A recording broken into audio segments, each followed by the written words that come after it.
Sir গত 2 বছরে 16টা video leak হয়েছে, এর মধ্যে 5টা ভিকটিম সুইসাইড করছে। আরে দূর মেজাজ দেখাবো নাকি তোমার কোলে লইয়া চুমা খাবো নাকি আমি? আমি তো ভাবছিলাম কোলে লইয়ে সুমাই খাইবেন। কেমন আছো বন্ধুরা? এই ভিডিওতে আমরা নীলচক্র ট্রেলার কেমন হয়েছে এবং মোশাররফ করিমের বোহেমিয়ার ঘোড়ার ট্রেলারটা কেমন হয়েছে সেটা নিয়ে আলোচনা করব। তো প্রথমে আরিফিন শুভর নীলচক্র সিনেমার ট্রেলার নিয়ে কথা বলা যাক। এই সিনেমাটা মুক্তি পেতে যাচ্ছে সামনের ঈদুল আজহায় এবং এর সামনে কম্পিটিশনে আছে তাণ্ডব এবং ইনসাফের মতো সিনেমা। তো হ্যাঁ, কম্পিটিশনটা অনেক হার্ড। তো এই কম্পিটিশনে কি নীলচক্র ট্রেলারটা টিকে থাকতে পারলো কিনা সেটাই বলবো। ট্রেলারটা পার্সোনালি আমার তেমন একটা বেশি ভালো লাগেনি।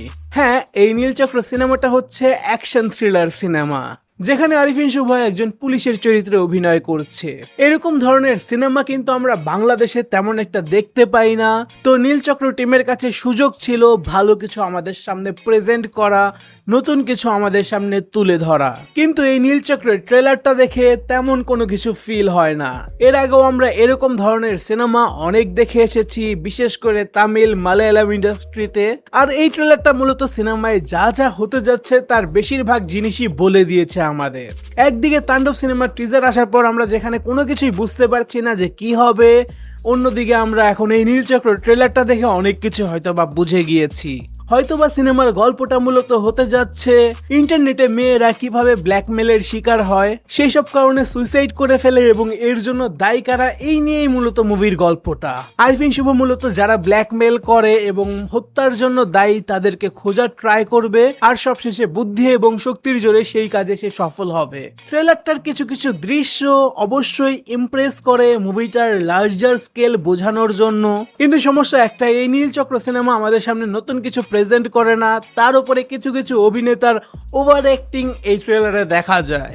যেখানে যেখানে আরিফিন শুভ ছিল সেখানে সেখানে ট্রেলারটা দেখতে ভালো লাগছিল, কিন্তু যেখানে যেখানে সে ছিল না সেখানে সেখানে আবার খুব স্লো মনে হচ্ছিল।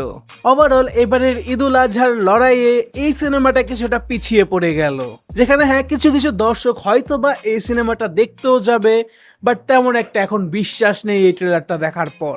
আপনাদের এই নীলচক্র সিনেমার ট্রেলারটা কেমন লেগেছে সেটা কমেন্টে জানাতে পারেন। এখন চলে যাওয়া যাক বোহেমিয়া ঘোড়ার ট্রেলারের কাছে, যেখানে একদিকে নীলচক্র ট্রেলার আমার তেমন একটা ভালো লাগেনি, সেখানেই আজই সে একই সময় বোহেমিয়ার ঘোড়ার ট্রেলারও মুক্তি পেয়েছে।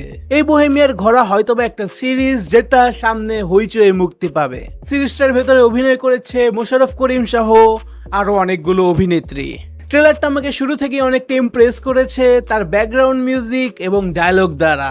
ধীরে ধীরে যতই ট্রেলারটা এগোতে থাকে ততই আমি সেই ক্যারেক্টারগুলোর সাথে কানেক্ট করতে পারি। হইচইয়ের এই সিরিজটা অনেকটা ফিল দেয় কাজল আরফিন অমির কাজের মতো, যেখানে কমেডির স্টাইল এবং সিনেমাটোগ্রাফির অনেকটা মিল লক্ষ্য করা যায়। মোশাররফ করিমের অভিনয় এখানেও বরাবরের মতো ভালো লাগছে এবং এই কন্টেন্টটার জন্য আমি অনেকটা এক্সাইটেড আছি।